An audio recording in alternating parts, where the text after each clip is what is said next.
यह कहानी है एक गांव के एक युवक नामक आर्यन की, जिसका अच्छा और ईमानदार दिल हमेशा किसी की मदद करने के लिए तैयार रहता था। वह गरीब और असहाय लोगों की सहायता करने का काम करता था और गांव वालों के बीच में अच्छे नेतृत्व के साथ जाना जाता था। गांव में एक दिन एक विद्यालय का निरीक्षण हुआ और आर्यन को विद्यालय के प्रधानाचार्य ने आने के लिए आमंत्रित किया।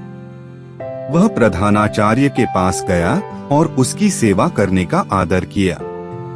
प्रधानाचार्य ने देखा कि आर्यन बहुत ईमानदार और सजीव गांव के साथ रहता है और उसने उसे विद्यालय के संचालन में मदद करने का आदर्श सहयोगी मान लिया।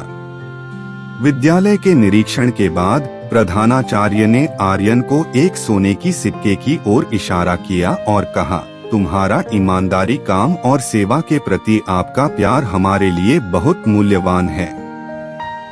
आर्यन ने हंसते हुए कहा, धन्यवाद प्रधानाचार्य जी, मेरे लिए यह कार्य होना खुशी की बात है। प्रधानाचार्य ने फिर कहा, तुम्हारा यह सोना 1 साल तक सुरक्षित रखा जाएगा, फिर हम देखेंगे कि तुम कैसे उसका उपयोग करते हो।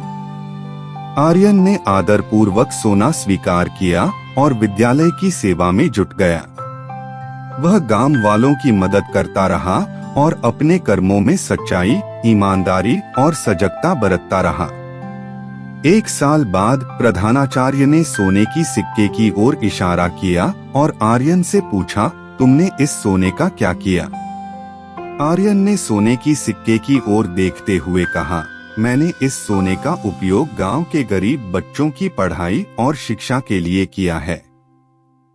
प्रधानाचार्य ने खुशी खुशी कहा, तुमने सोने का सच्चा मूल्य समझा है आर्यन, तुम्हारे कर्मों का फल बहुत बड़ा है।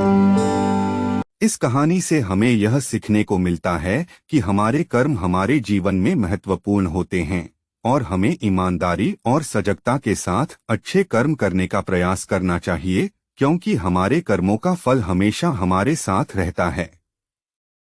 अगर आपको ये कहानी पसंद आए तो लाइक करें, शेयर करें और सब्सक्राइब करें। धन्यवाद।